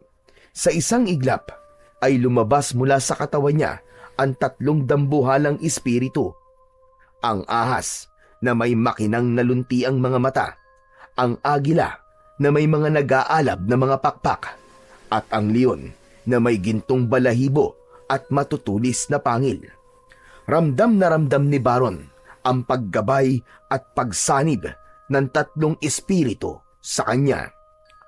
Naglakad si Baron patungo kay Mayor Ramil habang nakatingin siya rito ng matalim. Hindi na nagsayang ng sandali si Baron at mabilis niyang inatake ang aswang. Sa pamamagitan ng matalas na paningin ng agila, ay nakita ni Baron ang bawat kilos ng aswang. Gamit naman ang liksi ng ahas, ay nagawa niyang iwasan ang lahat ng pag-ataking pinakawalan nito. Sumugod si Mayor Ramil at muling sinubukang sunggaban si Baron. Ngunit bago pa man dumapo ang matatalas nitong kuko sa kanyang balat, ay ginamit niya ang puwersa ng leon at ubod lakas niyang sinuntok sa dibdib ang aswang. Halos lumuwa ang mata ng aswang sa suntok na yun ni Baron. Nangihina itong napaluhod sa lupa. Nakanganga ito na parabang nahihirapan na itong huminga. Hinagilap ng mata ni Baron ang itak at nang makita niya yon ay agad niya yung dinampot. Mas lalo niyang naramdaman ang enerhiya ng tatlong espiritu ng sandaling yon. Mabilis siyang tumakbo papunta sa aswang at malakas niyang tinaga ang leeg nito. Bumagsak ang pugot na ulo ng aswang sa lupa bago sumunod na bumagsak ang katawan nito. Huminga ng malalim si Baron. Pinunasan ng dugo sa kanyang muka. Pinanood niya ang pagbabalik ng mga espiritu ng ahas, agila at leon sa pagbalik ng mga yon sa kanyang balat. Isang mahina at paos na boses ang biglang pumunit sa katahimikan ng kagubatan. Anong nangyari? Nilingon ni Baron si Budoy na nakahandusay sa lupa at pilit na bumabangon. Halatang hilo pa ito mula sa pagkakahimatay kanina. Lumapit si Baron sa kaibigan at tinulungan niya itong tumayo. Tol, nasa na si Mayor? Nasa na ang aswang? Sayang, Tol.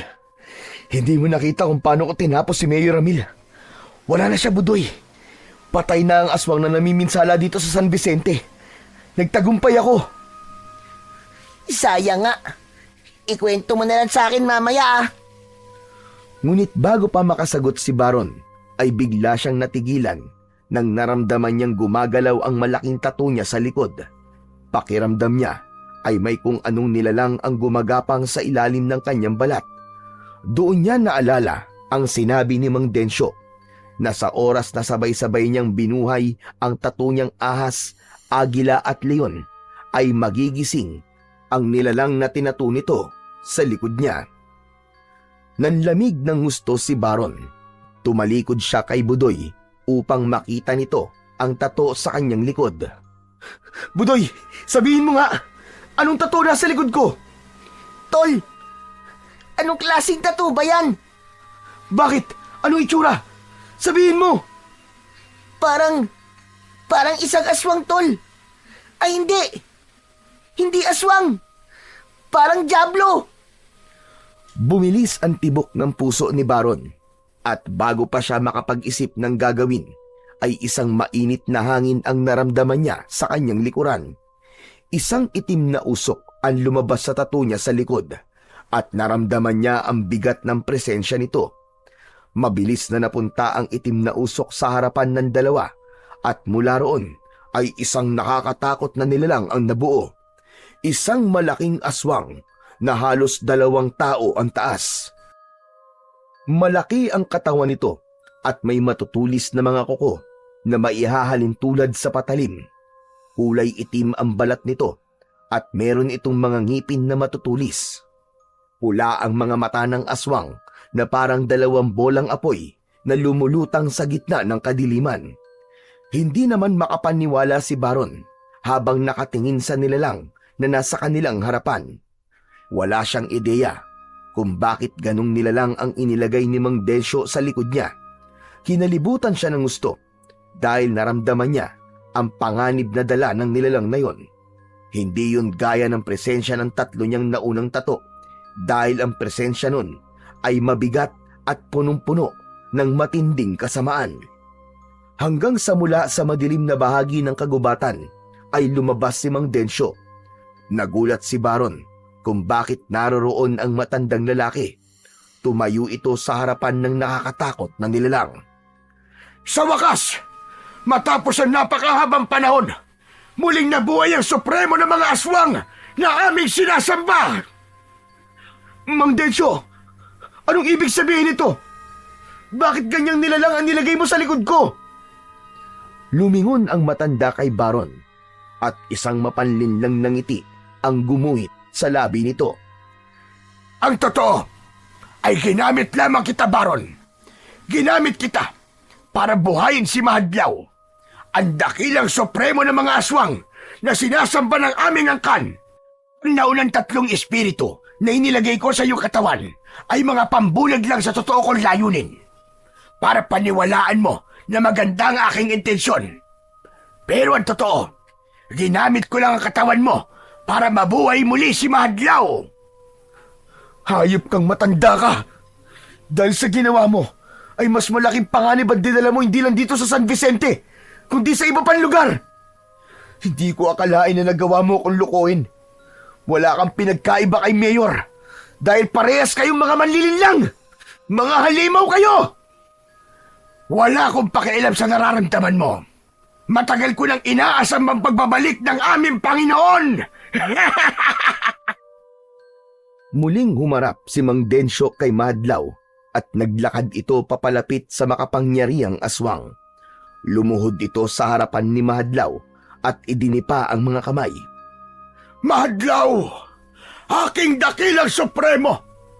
Dapat mo kong pasalamatan dahil ako gumawa ng paraan upang ikaw ay muling mabuhay! Unti-unting tumingin ang mapupulang mata ni Mahadlaw kay Mang Densyo at sa hindi inaasahang pangyayari ay biglang sinakmal ni Mahadlaw ang buong ulo ng matandang lalaki. Malakas nitong hiniklas ang ulo ni Mang Densyo at nang bumagsak ang katawan ng matanda sa lupa ay wala na itong ulo. Tila sarap naman na kinain ni Mahadlaw ang ulo ni Mang Densyo. Napaurong si Baron at Budoy sa labis na pagkasindak. Hindi sila makapagsalita matapos makita ang madugong eksena sa kanilang harapan. Maraang bumaling ang tingin ni Mahadlaw kina Baron at Budoy. Naramdaman ni Baron ang labis na gutom ng aswang dahil siguro sa matagal nitong pagkakahimlay. Matapos yon ay mabilis na sumugod si Mahadlaw kina Baron. Ang unang inalala ni Baron ay si Budoy dahil alam niya na wala itong laban at proteksyon sa aswang na yon. Budoy! Tumakbo ka na! Tumakas ka na! Bilisan mo! Agad namang tumalima si Budoy at nakita niya na nagtago ito sa likod ng isang puno imbis na umalis. Wala nang oras si Baron para paalisin pa ang kaibigan, kaya hinawakan niya ng maigpit ang mutya ng pusit at inutusan niyang mabuhay ng magkakasabay ang 3 tato. Isang nakakasilaw na liwanag ang bumalot sa kanyang katawan at sabay-sabay na lumabas ang mga espiritu ng kanyang 3 tato sa kanyang katawan. Sa kanyang dibdib, naramdaman niya ang lakas ng pagaspas ng agila. Sa kanyang kaliwa naman na braso ay naroon ang isang dambuhalang ahas at sa kanan ay ang espiritu ng leon. Malakas na sumigaw si Baron at sinalubong niya si Mahadlaw. Iniwasan niya ang matatalim nitong kuko. Ngunit mabilis na lumingon sa kanya si Mahadlaw At nang makita niyang kakalmutin siya nito, ay mabilis na pumulupot sa kanya ang espiritu ng ahas. Laking gulat ni Baron nang tumagos ang mga kuko ng aswang sa ahas at bumaon yun sa kanyang dibdib. Ang agila naman ay bumulusok mula sa ere at sinugod si Madlaw gamit ang kanyang matatalim na kuko. Subalit bago pa ito makalapit, isang mabilis na hampas ng kamay ng Supremo ang nagpabagsak dito sa lupa. Napagtanto ni Baron na walang laban ng mga espiritu ng mga tattoo niya kay Mahadlaw, kaya sinubukan na niya na sariling lakas na lang niya ang gamitin. Mahigpit niyang hinawakan ng kanyang itak at buong puwersang tinaga si Mahadlaw, ngunit hindi man lang ito nagalusan kahit sobrang talim ng kanyang itak. Muling umatake si Baron, ngunit sinalubong siya ng malakas na suntok ni Mahadlaw at tinamaan siya sa muka. Tumilapon siya sa ere, sabay bagsak ng malakas sa lupa. Naramdaman ni Baron ang pag-agos ng dugo mula sa loob ng kanyang bibig. Sinubukan niyang bumangon, ngunit mabilis na lumapit si Mahadlaw sa kanya at bumaon ang matatalim nitong kuko sa kanyang balikat. Napasigaw siya sa labis na sakit. Mahigpit na hinawakan ni Mahadlaw ang kanyang magkabilaang balikat at pagkatapos ay binalibag siya nito sa lupa. Nanghihinang napahandusay sa lupa si Baron. Halos hindi na niya maramdaman ang sariling katawan sa dami ng sugat na kanyang natamo. Kahit pakiramdam niya ay wala siyang laban at ang mutya ng pusit kay Mahadlaw ay nagpumilit pa rin siyang tumayo para ituloy ang laban kay Mahadlaw. Pwe, yan lang ba ang kaya mo? Halika! Hindi pa tapos ang laban! Malakas na umangil si Mahadlaw at sumugod itong muli kay Baron. Isang napakalakas na sipa mula kay Mahadlaw ang tumama sa kanyang tiyan. Muling tumilapon si Baron at bumangga ang likod niya sa puno kung saan nagtatago si Budoy. Tumusok ang likod niya sa isang matulis na sanga ng puno. Namilog ang mga mata ni Baron. Napakagat siya sa kanyang labi sa sobrang sakit. Ngunit laking pagtataka niya nang makita niya na napaluhod si Mahadlaw habang sapo ang dumudugong tiyan. Hindi niya matandaan na tinamaan niya ito roon, kaya nagtaka siya kung bakit nagkaroon ng sugat sa tiyan ang halimaw. Pero dahil wala na siyang oras para mag-isip, ay inihanda na niya ang sarili sa muling pag-atake. Ngunit nang akmang susugod na siya kay Mahadlaw, ay biglang kinapitan ni Budoy ang isa niyang braso. Pre, sandali lang! Bitiwan mo ako, Budoy! Kailangan ko pa lumaban! Sandali lang! Mukhang alam ko na kung paano matatalo si Mahadlaw. Sandaling napahinto si Baron sa sinabi ni Budoy. Anong ibig mo sabihin? Hindi ba natusok ang sanga sa likod mo? Tumusok yung sanga sa tattoo mo sa likod kung saan naroon ng imahe ni Mahadlaw. Tapos tignan mo si Mahadlaw. Nagkaroon din siya ng sugat sa tiyan. Ibig sabihin, kung anong mangyayari sa tattoo mo sa likod, ay ganun din ang mangyayari sa aswang na yan. Agad na nakuha ni Baron ang ibig sabihin ni Budoy. Wala mang kasiguraduhan kung tama ito, ay kailangan pa rin niyang subukan ang bagay na yon. Luminga siya sa paligid hanggang sa nakita niya ang gasera na dala ni Budoy. Kinuha niya agad ang gasera habang nangihina pa rin si Mahadlaw. Budoy! Kailangan mo sunugin na likod ko! Bilisan mo! Ano? Ayoko, Baron! Ayoko saktan ka! Hindi tayo mayaman sa oras, Budoy! Gawin mo na! Pero... Ngayon na, Budoy! Sunugin mo na ang likod ko! Inabot ni Baron ang gasera kay Budoy. Nanginginig ang mga kamay ni Budoy nang kunin nito yon. Tumalikod siya kay Budoy at ibinuhos nito ang kerosene mula sa gasera sa likod ni Baron. Handa ka na ba? Huwag ka na magtanong! Gawin mo na! Matapos yon ay narinig ni Baron ang pagkiskis ni Budoy sa baon nitong posporo hanggang sa itinapon na nito ang may sinding palito ng posporo sa likod niya. Malakas na napasigaw si Baron nang mabilis na nilamon ng apoy ang kanyang likod. Halos mangisay siya sa sakit. dahil parang pinupunit ang kanyang balat at laman. Hindi na niya nakayanan ng sakit, kaya't napadapa siya sa lupa. Sa kabila ng lahat ng sakit, ay nagtiis siya. Hindi makapaniwala sina Baron at Budoy nang makita nila na biglang nagliyab din ang buong katawan ni Mahadlaw, kasabay ng pagkasunog ng tattoo ni Baron sa kanyang likod.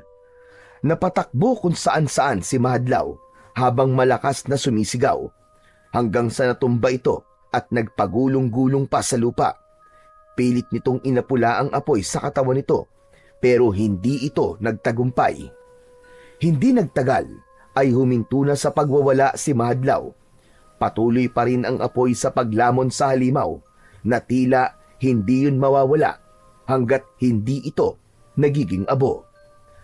Nang masiguro na nilang patay na si Mahadlaw, ay gumulong sa lupa si Baron, habang si Budoy naman ay agad na hinubad ang suot na damit at paulit-ulit yung hinampas sa nasusunog na likod ni Baron.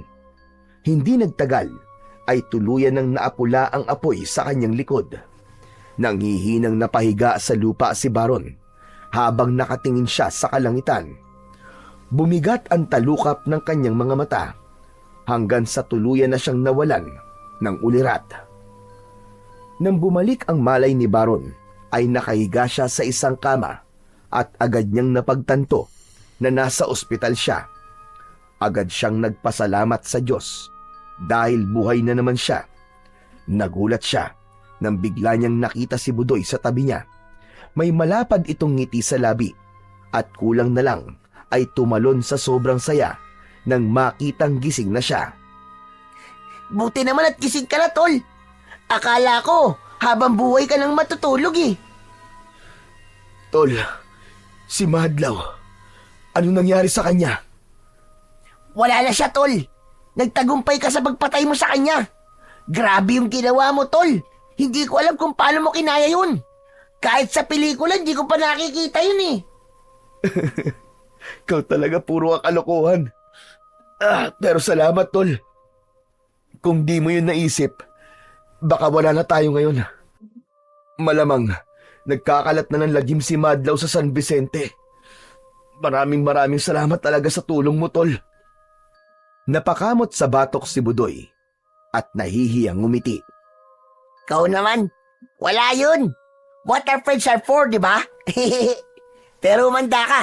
Paglabas mo dito sa ospital, siguradong may hero's welcome ka sa San Vicente. Aba, hindi mo alam.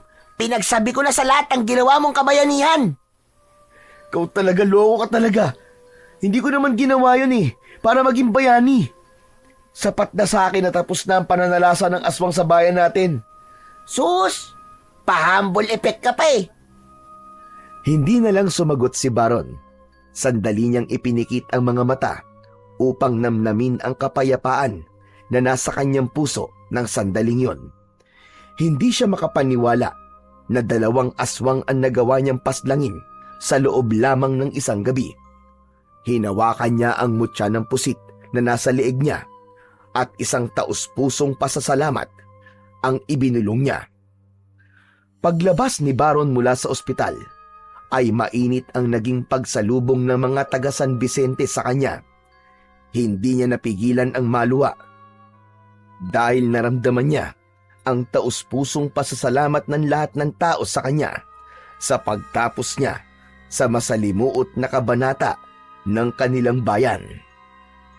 Sa kanyang pagbabalik sa San Vicente, ay tuluyan niya ng tinanggap ang katotohanan na siya na talaga ang nagmamay-ari ng mutya ng pusit at kasama na roon ang responsibilidad na kaakibat ng mutya. Sa kabila ng sakit, pagdurusa at sakripisyong dinadanas niya, ay natagpuan niya ang tunay na kabuluhan ng kanyang buhay.